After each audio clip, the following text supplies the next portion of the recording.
AB and my team members are Alvin. Mimi.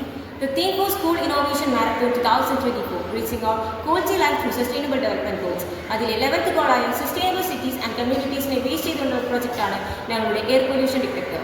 നമ്മുടെ ഹെൽത്തിനും അതുപോലെ തന്നെ നമ്മുടെ എൻവയോൺമെന്റിനും വളരെയധികം ഹാർംഫുൾ ആയിട്ടുള്ള പൊല്യൂഷനാണ് എയർ പൊല്യൂഷൻ പറയുന്നത്. എയർ പൊല്യൂഷൻ എന്നതുകൊണ്ട് ഉദ്ദേശിക്കുന്നത് നമ്മുടെ എയറിലുള്ള ഹാർംഫുൾ ആയിട്ടുള്ള ടോക്സിക് ആയിട്ടുള്ള ഗ്യാസസിനാണ്. ഇത് കൂടുതലായും ഉണ്ടാകുന്നത് industrial process, fossil fuel combustion, vehicle emission എന്നിവയിലൂടെയാണ്. എയർ പൊല്യൂഷൻ നമ്മുടെ ഹെൽത്തിന് ഒരുപാട് നെഗറ്റീവ് ഇമ്പാക്ട് ഉണ്ടാക്കുന്നുണ്ട്. ഇത് കൂടുതലായും അഫക്ട് ചെയ്യുന്നത് കുട്ടികളാണ്. കാരണം അവർ കൂടുതൽ സമയം സ്കൂളുകൾക്കാണ് ചിലവഴിക്കുന്നത്. ഇങ്ങനെയുള്ള സമയങ്ങളിൽ അവർ പൊല്യൂട്ടഡ് എയർ ശ്വസിച്ച് അവർ respiratory disease, lung cancer, cardiovascular disease, bronchitis എന്നിങ്ങനെ രോഗങ്ങൾ വരാൻ ചാൻസസ് കൂടുതലാകുന്നു. എയർ പൊല്യൂഷൻ നമ്മുടെ എൻവയോൺമെൻറ്റിന് ഒരുപാട് നെഗറ്റീവ് ഇമ്പാക്ട് ഉണ്ടാകുന്നുണ്ട്.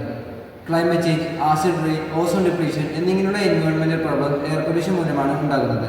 ഗ്ലോബൽ ഫാക്ട്സ് പ്രകാരം 10-9 ആളുകളും polluted എയറാണ് ശ്വസിക്കുന്നത്.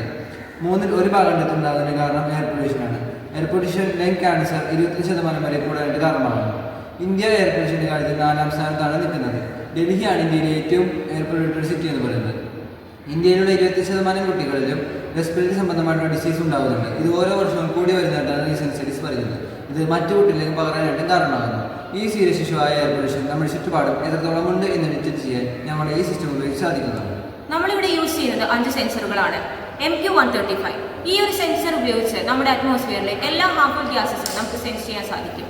Ammonia, benzene, sulphur, smoking gas ഇതെല്ലാം ഈ ഒരു സെൻസർ ഉപയോഗിച്ച് നമുക്ക് സെൻസ് ചെയ്യാനായിട്ട് സാധിക്കുന്നതാണ്. ഈ സെൻസർ കൂടുതൽ സെൻസിറ്റീവ് ബെൻസീനോടാണ്. ഇങ്ങനെയുള്ള ഗ്യാസുകൾ ക്യാൻസർ പോലുള്ള മാരകമായ അസുഖങ്ങൾ ഉണ്ടാക്കുന്നത് മെയിൻ ഫാക്ടറാണ്. അടുത്ത സെൻസറാണ് MQ131. ഈ ഒരു സെൻസർ ഉപയോഗിച്ചുകൊണ്ട് നമ്മുടെ അറ്റ്മോസ്ഫിയറിലെ O3 നമുക്ക് സെൻസ് ചെയ്യാനായിട്ട് സാധിക്കും. അടുത്ത സെൻസറാണ് MQ7. ഈ ഒരു സെൻസർ ഉപയോഗിച്ചുകൊണ്ട് നമ്മുടെ അറ്റ്മോസ്ഫിയറിലെ കാർബൺ മോണോക്സൈഡ് നമുക്ക് സെൻസ് ചെയ്യാൻ സാധിക്കുന്നതാണ്. ഈ ഒരു ഗ്യാസ് ഓക്സിജന്റെ അളവ് കുറയ്ക്കുകയും അതുവഴി ഹാർട്ട് ഡിസീസ് ഉണ്ടാക്കാൻ കാരണമാകുന്നു.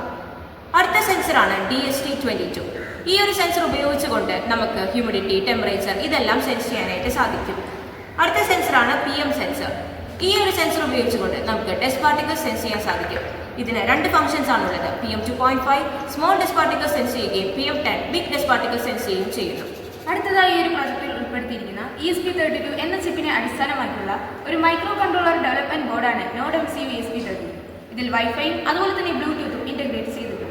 അതുകൊണ്ട് തന്നെ ഈ 5 സെൻസറുകളിൽ നിന്നുള്ള ഡാറ്റാസ് വയർലെസ് ആയി ഫോണിലേക്കോ അല്ലെങ്കിൽ ലാപ്ടോപ്പിലേക്കോ ഷെയർ ചെയ്യാവുന്നതാണ്. ഈ വിവരങ്ങൾ നേരെ അടുത്തുള്ള ലോക്കൽ ഗവേണിംഗ് ബോഡീസിനെ അറിയിക്കുകയും അതിലൂടെ ആവശ്യമായ നടപടികൾ സ്വീകരിക്കാവുന്നതാണ്. കാർബൺ ഓഫ്സെറ്റിംഗ്സിലൂടെ കാർബൺ ക്രെഡിറ്റ്സ് കൂട്ടാനും കാർബൺ ഫുട് പ്രിന്റ്സ് കുറയ്ക്കാനും കഴിയുന്ന വിവിധ പ്രവർത്തനങ്ങൾ എക്സിക്യൂട്ട് ചെയ്ത് നമുക്ക് നമ്മുടെ ലൈഫ് സ്റ്റൈൽ ഹെൽത്തിയർ ആക്കി മാറ്റാവുന്നതാണ്. Thank you.